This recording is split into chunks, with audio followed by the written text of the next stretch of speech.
అందరికీ praise Lord. Calvary great church తరఫున మీ అందరికీ శుభములు కలుపుచున్నాను. మీ స్వబుద్ధిని ఆధారం చేసుకుంటే మీ సొంత కార్యములు నెరవేర్చబడవు. ఇది టైటిల్. సామెతలు 3వ అధ్యాయం 5-6 వచనాలు.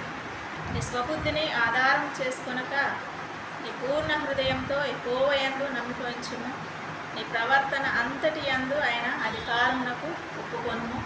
అప్పుడు ఆయన నీ త్రోవలను సరళము చేయును. ఈ సొలొమోను రాసిన సామెతలు 3వ అధ్యాయము 5వ వచనంలో మనకు ఈ స్వబుద్ధిని ఆధారం చేసుకొనక నీ పూర్ణ హృదయంతో యెహోవా యందు నమ్మిక ఉంచుము అని అంటున్నాడు. మనము ఈ వాక్యం కనుక మనం చూసినట్లయితే స్వబుద్ధిని ఆధారం చేసుకుంటే మన కొన్నిసార్లు మన యొక్క బుద్ధి మంచికి కానీ చెడుకు కానీ రెండు తీర్లుగా మన యొక్క ప్రవర్తన కనబడుతుంది. ఒకటి మంచిగా ఆలోచన చేస్తే మంచిగా మన ప్రవర్తనలో ముందుకు వెళ్తాం.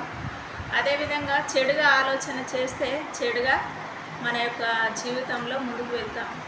అది మన బుద్ధి మీద ఆధారపడి ఉంటుంది. ఇక్కడ మనం ఆదాము అవ్వలను చూసినట్లయితే ఆదాము అవ్వ వారిద్దరి జీవితంలో దేవుడు ఏదైనా తోటలో వారిద్దరిని నిర్మించి అక్కడ ఉంచినప్పుడు ఆదాము తన యొక్క భార్య అయిన అవ్వ మాట వినడం జరిగింది. కాబట్టి ఆమె దేవుడు ఎప్పుడైతే మీరు ఒక చెట్టు ఫలంలో మీరు తినవద్దు అని దేవుడు ఆజ్ఞాపించాడో ఆజ్ఞాపించిన ఆ చెట్టు ఫలములను వారు తిన్నారు. ఆమె తిన్నది మొదట, ఆమె శోధింపబడి తిన్నది. కాబట్టి ఆమె జీవితంలో ఆ యొక్క ఆత్మీయమైన స్థితిని కోల్పోయే పరిస్థితి వచ్చింది. ఆమె తినడమే కాక ఆమె భర్తకు కూడా ఆ యొక్క పండుని ఇవ్వడం జరిగింది. కాబట్టి ఆ యొక్క భార్య మాట మీద, అవ్వ మాట మీద ఆదాము ఆయన ఆలోచనలో ముందుకు వెళ్ళినాడు. ఆమె బుద్ధి మీద ఆధారపడ్డాడు. బుద్ధి మీద ఆధారపడ్డప్పుడు ఆయన యొక్క జీవితంలో ఆత్మీయ స్థితి అంటే ఆత్మీయమైన మంచి దేవుని యొక్క ఆత్మను వాళ్ళు కోల్పోయినారు. ఆ యొక్క ఏదైనా తోటలో నుంచి త్రోసివేయబడ్డారు. కాబట్టి ఎప్పుడైనా కూడా ఒకరి బుద్ధి మీద మనం ఆధారపడితే ఏమవుతుందంటే మనం ఆత్మీయతను కోల్పోయే పరిస్థితి ఎదురవుతుంది. ఇక్కడ తన భార్య యొక్క మాట విన్న ఆదాము యొక్క జీవితంలో ఇద్దరి జీవితాలు ఆత్మీయతను కోల్పోయినారు, పాపంలో పడిపోయినారు.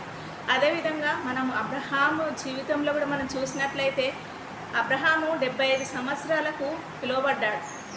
పిలువబడిన వెంటనే తన స్వదేశంను విడిచినాడు. తన యొక్క జనంను అందరిని విడిచిపెట్టి దేవుని వెంబడించిన వెంటనే ఆయన దేవుని మాటలను బట్టి ఆయన కొనసాగుతూ ఆయన యొక్క జీవితాన్ని ఆశీర్వాదకరంగా మలుచుకున్నాడు. కానీ ఎప్పుడైతే శారా మాట వినడం జరిగిందో, శారా ఏమంటుంది అని అంటే, నాకు పిల్లలు లేరు కనుక నువ్వు నా యొక్క దాసి అయిన హాగర్ నీకు భార్యగా ఇస్తాను, ఆమె ద్వారా నాకు పిల్లలను కని ఇవ్వు అని ఎప్పుడైతే హాగర్ను ఆయనకు ఇవ్వడం జరిగిందో ఆమె పిల్లలు ఆమె ద్వారా కలిగించుకోవడం జరిగింది. అబ్రహాము ఎప్పుడైతే శారా మాట వినడం మొదలుపెట్టాడో తన యొక్క జీవితంలో కార్యం అనేది ఆలస్యమైపోయింది. దేవుడు ఇన్ని సంవత్సరాలకే నీకు ఈ కార్యం చేస్తాను, 100 ఏళ్ళకే నేను కుమారుని ఇస్తానని చెప్పలేదు కదా. ఎందుకనంటే దేవుడు ఏ సమయంలోనైనా ఆ కార్యం చేయవచ్చు. కానీ ఆ యొక్క శారా మాట ఆమె బుద్ధి మీద ఎప్పుడైతే అబ్రహాము ఆధారపడ్డ మాటను బట్టి ఆయన యొక్క కార్యము వెనుకబడిపోయింది. ఆ యొక్క వాగ్దాన పుత్రుడు 100 ఏళ్లకు రావాల్సిన వచ్చిన పరిస్థితిలో మనం చూస్తున్నాం. ఆ యొక్క వాగ్దాన పుత్రుడు 100 ఏళ్లకు ఆ యొక్క దేవుడు ఇవ్వడం జరిగింది. కాబట్టి ఇక్కడ సొంత బుద్ధి మీద ఆధారపడకూడదు, ఒకరి బుద్ధి మీద ఆధారపడకూడదు, మన సొంత బుద్ధి మీద కూడా కొన్నిసార్లు మనం ఆధారపడకూడదు. ఇక్కడ ఇద్దరి యొక్క జీవితంలో ఆదాము జీవితంలో చూసినాం, మనం అబ్రహాము జీవితంలో చూసినట్లయితే వాళ్ళ జీవితాల్లో కార్యాలు అనేది నెరవేర్చబడలేదు. ఒకరు ఆత్మీయతను కోల్పోయినారు, ఒకరేమో కార్యము వెనుక వేస్తున్నారు. ఇంకా అదేవిధంగా మనం చూసినట్లయితే 1 సమూయేలు 15వ అధ్యాయము 17-19 వచనాలలో మనం చూస్తే అక్కడ సమూయేలు ఏలీ భక్తుని దేవుడు సౌలు దగ్గరికి పంపిస్తాడు. సమూయేలును సౌలు దగ్గరికి పంపించినప్పుడు మనం ఆ యొక్క మాటను మనం చూసినట్లయితే అక్కడ ఏమని సెలవిస్తాడంటే, దేవునికి విరుద్ధంగా ఎందుకు ఈ కార్యం చేస్తవి అని మాట్లాడతాడు అక్కడ. ఎందుకు అనంటే దేవునికి వ్యతిరేకంగా ఆయన ఒక ఆలోచన జరుపుకున్నాడు. ఒక గొప్ప రాజు అయి ఉండి ఇశ్రాయేల్ ప్రజలకు ఒక మొదటి రాజు సౌలు అయినప్పటికి కూడా ఆయన ఆజ్ఞాపిస్తే ఎంతటి మంచి విలువ కలిగిన వస్తువులనైనా ఆయన తెచ్చి తన యొక్క నగరులో పెట్టుకోగలడు. కానీ ఆ యొక్క అమాలేకులను, ఆ యొక్క ఫిలిస్తీన్లను ఎప్పుడైతే ఆయన అమాలేకులను మొత్తం నిర్మూలం చేయమన్నాడో నిర్మూలము చేయకుండా వాటిలో ఉన్న శ్రేష్టమైన ఎడ్లను, క్రొవ్విన ఎడ్లనట తీసుకొని వచ్చి ఆయన ఒక పక్కకు పెట్టుకున్నాడట. అది ఎవరికి కనబడ్డది? దేవునికి మాత్రమే కనబడ్డది. అయితే సమూయేలు ఎప్పుడైతే వచ్చి ఆ మాట సెలవిచ్చినాడో ఆయన రాజరికం అనేది దేవుడు తీసివేసినాడు. అభిషేకాన్ని కోల్పోయినాడు.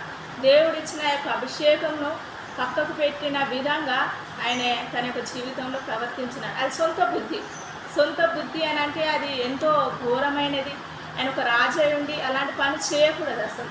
కానీ ఆయన చేసినాడు కాబట్టి తన యొక్క జీవితంలో నుంచి రాజరికం అనేది కోల్పోయినాడు.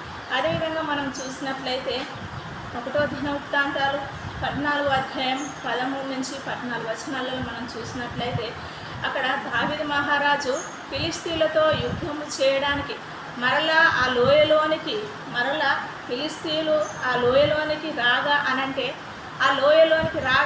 ఇదివరకు ఒకసారి వాళ్ళు యుద్ధంలో దావీదు మహారాజుతో యుద్ధంతో జరిగింది కాబట్టి మరలా ఆ లోయలోనికి రాగా అని ఆ ప్రస్తావన ఆయన మాట్లాడుతూ ఉంటున్నాడు.